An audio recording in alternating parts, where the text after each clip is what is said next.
Hello, everyone, and welcome to the latest in Brody's Employment and Immigration Team's webinar series. This time looking at the topic of how to ask employees to come potentially back into the office. Just to introduce ourselves, my name is Tony Hadden. I'm the head of the Employment and Immigration Team, and I'm delighted to be joined by Will Rollinson, who is one of our senior associates in the team. Both of us have had quite a lot of experience of dealing with clients facing issues as they adapt their hybrid working policies to reflect current business practices. So just moving on to explain what we'll cover, we're going to have a look at the current trends, including the results of the poll. So thank you so much to everyone who's completed that. We'll have a look at some of the legal and practical issues that come out of changing the hybrid working arrangements that nearly everyone has said that they currently operate. We'll have a look at some case law because there are some valuable lessons to learn from that, and then we'll finish up with some top tips as far as we see them.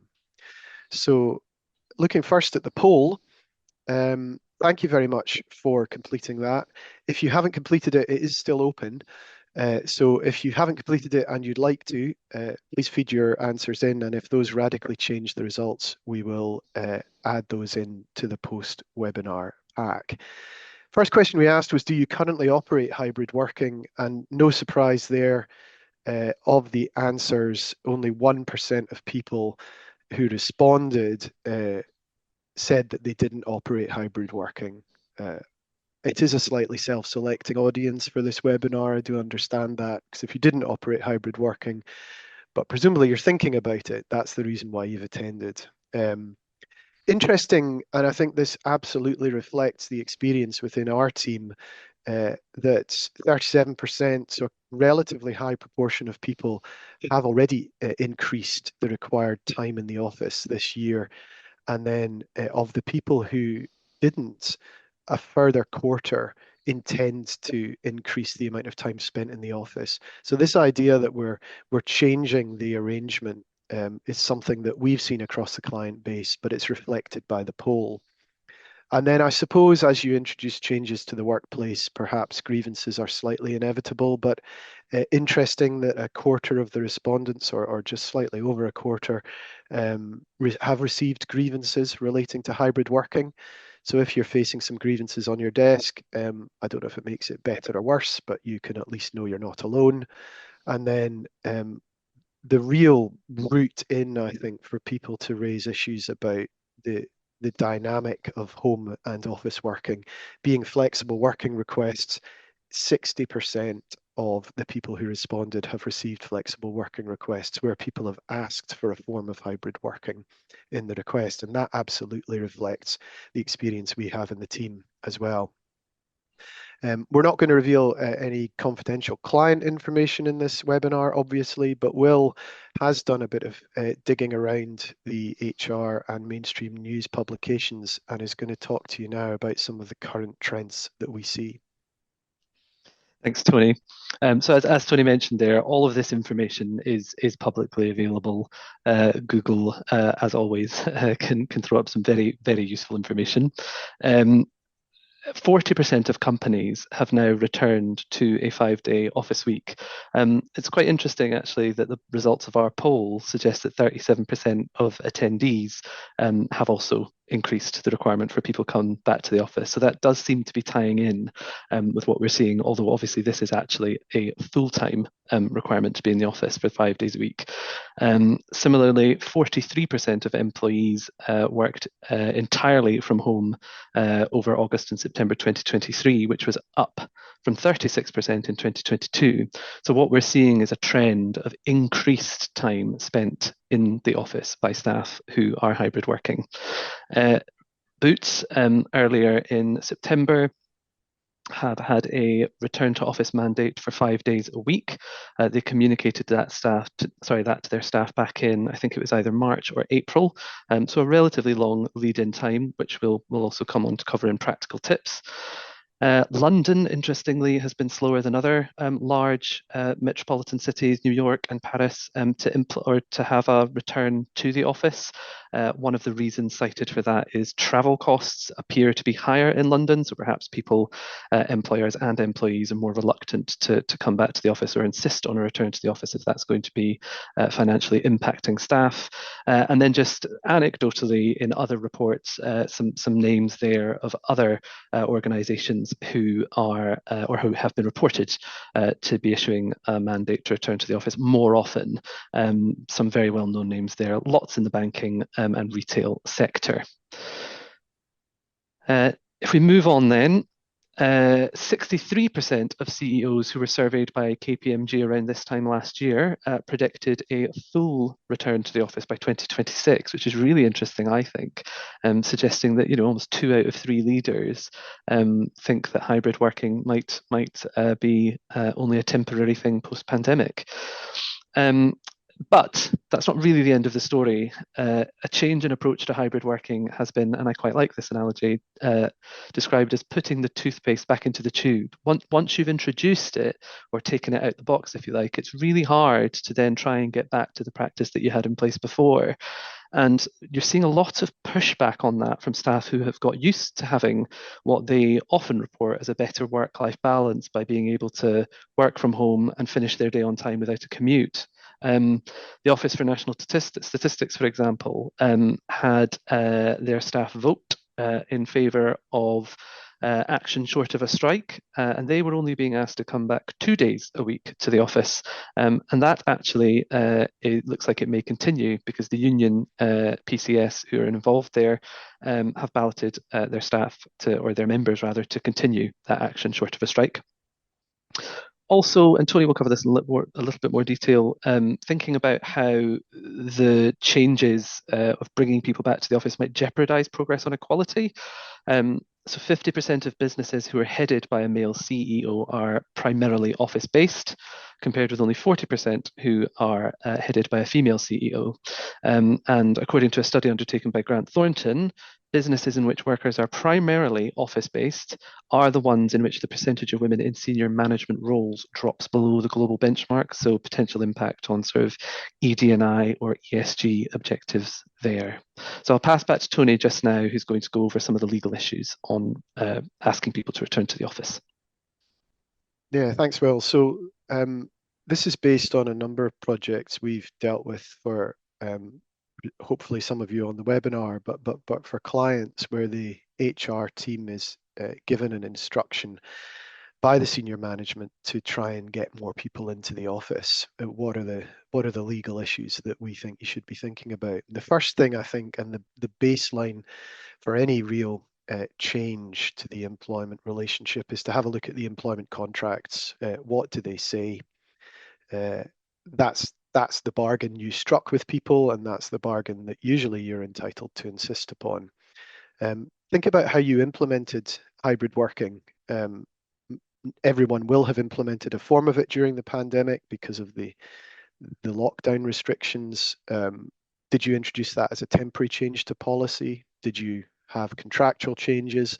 A number of businesses, and I know that there are a few on the webinar, have actually now got different types of categories of workers. So we've got fully home workers, we've got hybrid workers who spend some time in the office, some time at home, and then we have workers who are principally office-based and might be occasionally allowed to work from home.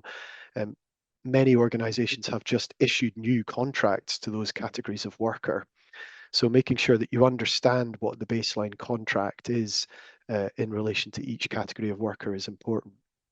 That will then let you know whether you're having to make an express change to the contract. And if you are, you're into the variation clause and all the case law around varying express terms and conditions. Even if it isn't written down, it's now 2024, quite a long time beyond the pandemic. Have your allegedly temporary policies now become implied terms of the contract, or have they become contractual through custom and practice? So those are things to think about.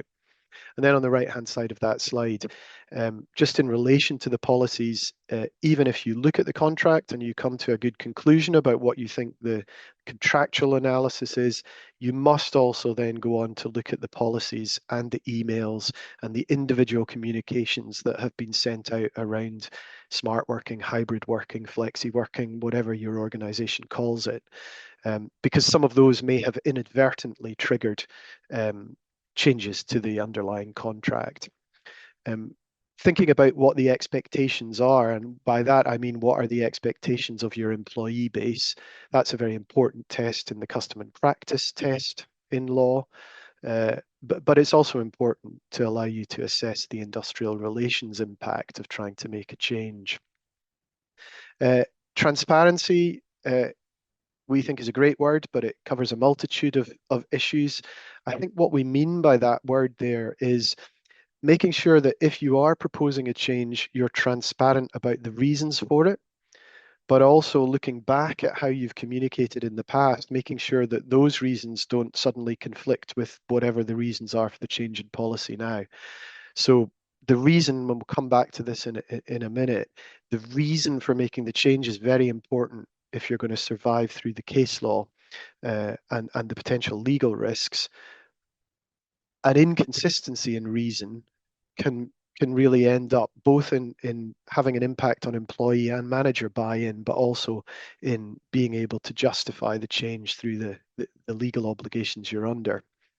And then something that we were talking to people about back when the pandemic hit and lots of people introduced the hybrid working was whether you're going to put an express reference in the policy to reverting to the previous office-based arrangements if and when conditions allow. If you've got that in the communications, then obviously it's much easier for you to implement that change. If you're the HR person, senior leadership don't always understand how much work's involved in making a change like this. But if you are going to be mandating a different home and office mix, there are quite a few policies you should probably check through in your organization, because a lot of them may well have references to the current situation and may need updated in relation to the change that you're making. So obviously a hybrid or smart working policy, flexible working policy. Sometimes your travel and expenses policy will need to change because people will either no longer be able to or potentially now be able to claim different types of expenses. You might have a working from home policy. Your acceptable use of IT policy might cross-refer to people routinely home working, and if that's not to happen anymore, you might need to make more of a point in there that it's exception only.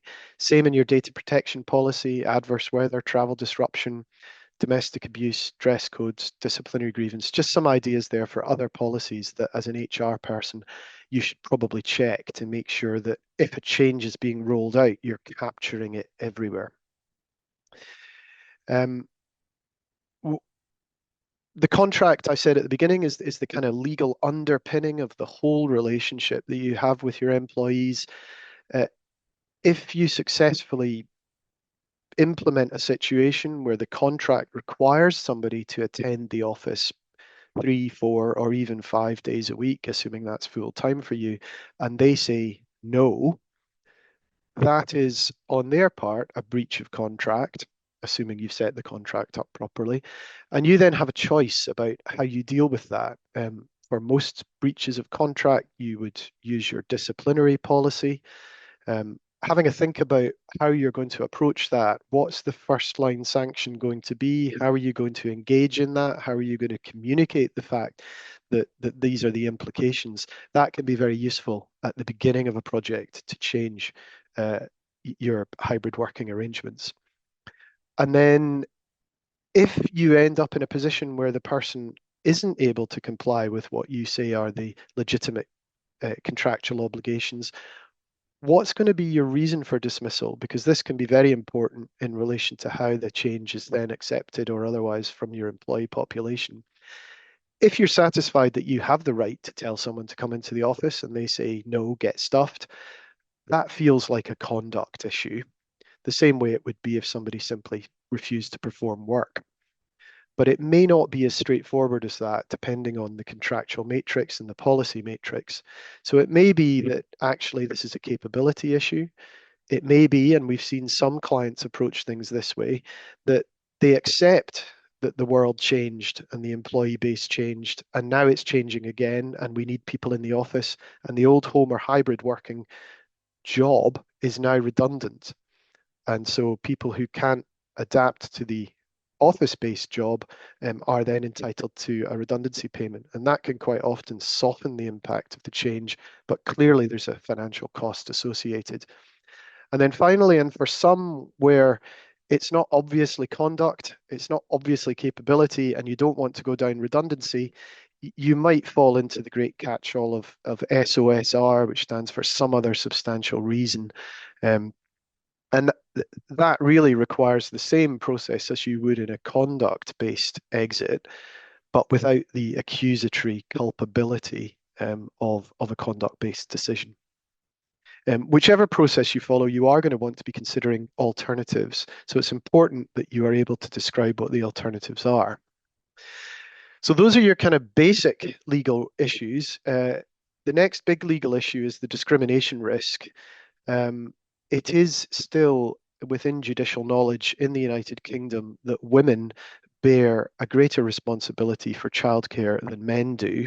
And that means that any policy that you impose on your entire population, which disadvantages people who have responsibility for childcare and a requirement to work in the office might do that, is potentially indirectly discriminatory on grounds of sex.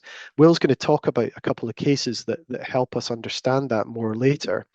But essentially, that means that you have to be in a position to justify the policy as being a proportionate means of achieving a legitimate aim. And the two parts of that are very important. Firstly, you have to be able to describe what the legitimate aim is, and it can't just be, I want everyone in the office. So you need to have a bigger sort of reason than that. And then on proportionality, you have to be able to show that the way you've applied that policy was proportionate to the situation that employee found him or herself in. And I say himself because as a result of Section 19A, the Equality Act now allows people who don't share the protected characteristic, so in this case, men, with the affected group, women who have childcare responsibilities, to bring an indirect sex discrimination claim, provided they suffer that disadvantage. So changing your hybrid working policy is going to potentially allow claims from across your employee population. There are also disability issues. Those are not particularly new, and lots of people have been grappling with people who want to work from home for disability reasons for a while, so I won't say any more about that. What I will say is that the Equality and Human Rights Commission published some new guidance just last week on supporting disabled workers through hybrid working. So if you do have a disability issue in the hybrid working policy change, have a look at that guidance before you do anything else. Flexible working, we've previously done webinars on flexible working. The previous Conservative government made a lot of changes to flexible working, including giving it to everyone from day one, increasing the number of requests people can make, and also removing that obligation that was previously there for employees to explain the impact of their flexible working request on the business. The entire thrust of that change was to try to make flexible working more popular.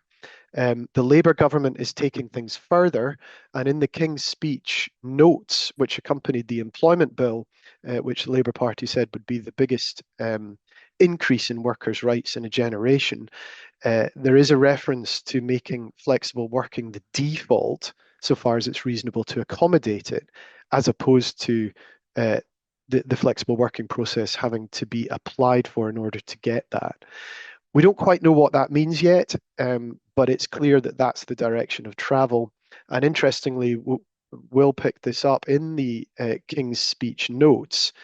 It refers to workers having this presumption of flexible working rather than just what we'd always understood the legislation to apply to only employees. So that's probably another example of the Labour Party trying to expand employment rights out beyond the previous categories. Will's going to chat you through some of the cases which will hopefully bring some of those legal principles to life. Thanks, Tony. The first one I'm going to focus on is Follows against Nationwide Building Society, which was a claim for unfair dismissal and various different types of discrimination. And Miss Follows was a senior lending manager who worked primarily from home, and she had been doing that for a number of years, and for all intents and purposes, had been doing it very well. The employer was aware that Miss Follows had been doing this because she needed to care for her elderly mother who was disabled. So Miss Follows herself wasn't disabled, but her elderly mother was. And after Nationwide decided that all senior lending managers should come back to the office and be office based, and Miss Follows said she couldn't, they made her redundant. So back to Tony's point about a novel approach or a new approach, perhaps that was tried here. And Miss Follows said, well, I don't think that's fair, and I think it's discriminatory. The requirement to come back in being a PCP, or provision, criterion, or practice applied to her, which brought her within Section 19 of the Equality Act, which is indirect disability discrimination. And the tribunal upheld her claim for unfair dismissal, saying that the reason and the process wasn't fair, but also the indirect disability discrimination. So remember, as I said, she didn't have the disability herself, but based on EU case law, she was able to say that she was associated with somebody who did, her mother, and that therefore she was subject to a disadvantage. So not only could it apply to an associative discrimination claim, but as Tony mentioned earlier, this new section 19A of the Equality Act could potentially bring her into the protection where she didn't have the protected characteristic of disability, but she was nevertheless put to the same disadvantage as somebody who did. And she was awarded over £350,000 or close to £350,000 in compensation for her claim. And Nationwide had been found to have failed to discuss alternatives with her, and that apparently the legitimate reason for bringing her back was just a subjective impression. So back to Tony's point again, that you can't just say, we think it's better if you're in the office. That's just not going to wash. You really need to be able to articulate why that is the case. So moving on to the next case. So this is slightly different. This concerns a flexible working request by a continuing employee. So we're not in the realms of discrimination or unfair dismissal. But nevertheless useful in the context of bringing people back to the workplace. So Miss Wilson, who worked for the FCA, was a senior manager who had been working from home either pre-pandemic or during the pandemic. It was potentially thought that that was originally granted for some health reason, but when she put in a flexible working request, it was established that actually that wasn't correct. So there wasn't necessarily a disability angle here. The FCA then issued a mandate for staff to be in the office for 3 days out of 5. Ms. Wilson didn't want to do that, and she put in a flexible working request to work from home permanently, as she had already been doing.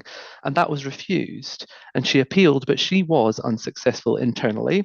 The tribunal was then asked to decide under the flexible working regime whether the decision to refuse her request had been based on incorrect facts, largely that working from home permanently would have an impact on her performance. It was interesting because there was a lot of evidence that was unchallenged that Miss Wilson was very good at her job. So her current performance wasn't actually in question. But the line manager who had been dealing with her complaint was nevertheless considering things like the fact that being in a senior position as a senior manager, which Miss Wilson was, meant that she could do even better by being in the office. So there was this perception that if she couldn't attend face-to-face events with more junior colleagues, that actually the performance was then impacted. And what the tribunal acknowledged was that yes, Teams and Zoom is great, that we're doing webinars remotely, but there's a limitation to that, particularly for people in a senior role, and that was what was focused on here. And what the tribunal said is that they gave particular close attention to what her line manager had considered at the time. Now, they found her line manager to be a very credible witness and said that she was not simply seeking to enforce the respondent's attendance policy. So it wasn't, toe the line and this is what we're doing. There was clear articulation. On to the next case then, which is back to discrimination. An employee, Miss Kennedy, had been hired into a senior sales role, which was to be largely working from home, but maybe come to the office or 2 days a week. At the start, the respondent said they needed her in 4 days a week to acquaint herself with the team because it became apparent that she wasn't fostering relationships quickly enough and needed to get to know the business and the staff she'd be working with. And she said she couldn't do that because of childcare. That's Tony's point about that being within judicial knowledge that women take care or have a larger degree of responsibility for taking care of children. So she was then dismissed for refusing to do that. She tried to bring an indirect discrimination complaint saying that there was a PCP requiring her to come in and it wasn't proportionate means of achieving the legitimate aim. But the tribunal actually found in the employer's favour. Now, interestingly, they had offered to pay for her travel and overnight accommodation if she needed to come into the office for that temporary period at the start. And a lot of the evidence around the requirement being to build those relationships specifically for her role was accepted by the tribunal. So in terms of those three cases alone, what you can take from that is that they will be fact specific. And what you really need to think about is the reasons why and then applying that to a specific case. Moving then on to some of the practical issues. So Tony's covered the legal ones, but what can we take from all of this? Well, as seems to be borne out by some of the stats that we've been given from the poll that you've all really helpfully answered, grievances and appeals, and then flexible working requests and appeals are clearly going to be put in more and more as businesses ramp up the requirement to be in the office. So management time, thinking about how that's going to be taken up and whether or not that might impact upon your approach. Is the mandate actually really required? And then thinking about who's going to be the one delivering this and at the cold face, if you like. So middle management and HR, they will need to be able to clearly articulate the rationale. So it's not really going to be enough to just give a party line and say, well, this is what we want. Those people need to understand it. And they actually need to have buy-in, I think, as well, to be able to sort of say, well, this is the reason we're doing this, but also here's the justification for it. We're not trying to take away your flexibility, your work-life balance, but we're actually trying to improve what we're doing with our staff and the business. You'll need a consistency of approach. We've seen this plenty of times where there will be a sort of mandate given. Some team leaders or people with a little bit more seniority will then toe the line, others might not. And what you don't want to end up with is pockets within your business where some people are being able to work more flexibly than others on an informal basis, which then might create resentment in other teams when, as we know, staff all talk to one another about what they're doing and they think, well, hang on, my line manager is asking me to do something which somebody else isn't. And that, going back to the point above about grievance appeals and flexible requests, is just something that you might end up in a bit of a tussle over. And then thinking about alternatives. So if you are saying to people, we need you to come back in, if you start with 4 days a week, is that actually required? Or can you consider doing something a bit different? Can you do 3 days a week? Or can you come up with some other proposal that might give people a little bit more buy-in to what you're doing? Next slide then, a few more practical issues. I've mentioned buy-in from those enforcing it, but thinking also about the impact on recruitment. I certainly have had clients come to me saying that they've been unable to recruit because people are benefiting from their existing employment from more flexible working than the new role. And then, saying, well, we can't really change it for one new recruit, but that then makes it impossible for us to fill this role, which then also has an impact on retention as well. If you're going to change your policy, do you see people vote with their feet and go somewhere where they think they'll have more flexibility? And I suppose productivity is always the one. It's a label that people give. We think people will be better in the office. Is that really true? Is that borne out by your stats? So just thinking about those things. And so on to our top tips. As Tony said, analyze your contractual or policy position. That's going to be your starting point before you even decide what it is you need to do in the approach you're going to take, whether that's formal consultation or whether that's more informing people about your approach. And then carefully consider the reason for why you are making the change, because that is going to be what drives how you communicate this and how it lands. Going back to Tony's point about industrial and employee relations, are people going to actually understand why this is needed, or are you just going to get pushback because they won't believe it and it's not consistent with what you said in the past? And then make sure that those communications are clear and transparent. Consider having a built-in, or building in some time to consult with staff or a union if you've got one that you recognise, and considering alternatives. And then I mentioned at the very start about Boots, who took that transition period from sort of March, April to September. What can you build in so that people can make changes to their, for instance, childcare arrangements, or have they joined a club and something that needs to change if they're now going to have less free time because they're commuting in the morning and evening to and from work? And lastly, I think on top tips, think about soft power. So how can you communicate this from a leadership position? So, do as I do, not just as I say. And then thinking about, promotion. Are there ways that you can explain to people that don't sound too much like you're trying to coerce them into doing things, but actually sound like you're trying to encourage them, that, being in the office more often makes you more visible. It means that you might then be able to have, better relationships with more people because you see them more often, and that those things might inevitably lead to things like promotion or have an impact on bonus or variable pay. And then looking at your existing commitments and frameworks. I mentioned earlier about that Grant Thornton study about women in leadership positions being impacted, where there's more time spent in the office. Does that tie in then with your, a mandate to do that tie in with your EDI or ESG strategy? And then, as always, some situations will just remain fact specific, particularly where there's a flexible working request or somebody with a protected characteristic, most likely sex or disability, being in play. Don't just think that because you've got this mandate that that's the end of the story. You will then need to think about the nuances for individual staff situations. And I think that's all I was going to say on top tips. And I'm conscious we've got now to 12:30.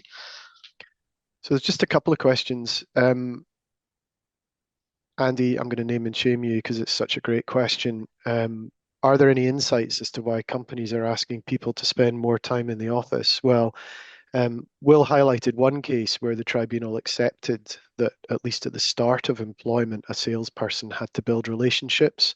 So we do have some examples of tribunals accepting business rationales like relationships make a difference. I don't think it's helpful to kind of rely on that because it has to work in your context. But there are lots of public company announcements out there on the internet explaining why lots of public companies have decided that apparently it's better in the office. Collaboration, idea generation, ideation, I think some people call it, a horrible word. But that kind of intangible benefit that humans have when they're in the same room as opposed to being on Zoom, apologies. There's something around that, and if you can capture that for the organization, I think that's good. Anonymous attendee, who I'm name checking, but you'll know who you are, asked about the redundancy. So about making people redundant on the basis that the home hybrid way of working role no longer exists. The question is, are there significant risks to this approach on the basis that someone might have been doing the role remotely for 3 to 4 years?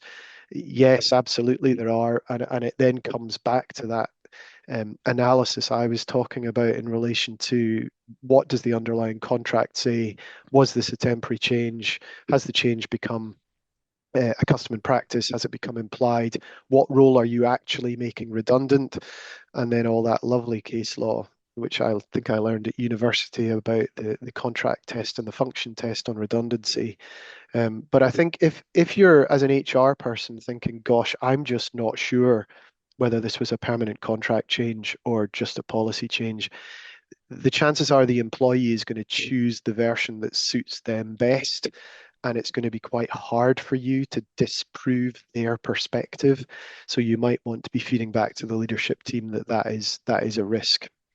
We'll take one more question, and then we'll let you have the rest of your day back. Can businesses challenge some of the reasons the employee have for not coming in, e.g. childcare, if it's during working hours, or they've moved too far away from the office? Well, that is absolutely what we're seeing, particularly with clients based in London, where people may have moved outside of London during the pandemic because it was cheap and blah, blah, blah. And now they just don't want to come back. But they say, for example, I have a disability or I have a childcare reason why I can't now get to the office. The answer to your question is absolutely. You can challenge the reason. And if the reason isn't childcare per se, but is the fact that they've chosen to live 2 hours away, against a backdrop of the contract requiring them to be office based, then that's the area of debate with them. So you're not then saying to them, this is a childcare related reason. You're saying to them, this is a personal choice that you've made to move to the north of Norfolk, where there's one train a day and you can't get to the office. we never agreed to that. You've made that decision, and so this is maybe no longer the job for you. But I think that comes back to the key point, and sorry, we're now at 12:34, but the key point is once you've established your legitimate aim, once you've articulated the global rationale for why you want people in the office, it's then incumbent on line managers, preferably with HR support if it's available, to interact on an individual basis with the people who say, I can't do that, and understand their reasons and engage with them reasonably, not in a high-handed authoritarian way. And the legal reason for doing that is that part of the indirect discrimination test that says you have to impose the policy in a proportionate way, as well as all the trust and confidence and being nice to employees and trying to be a reasonable employer.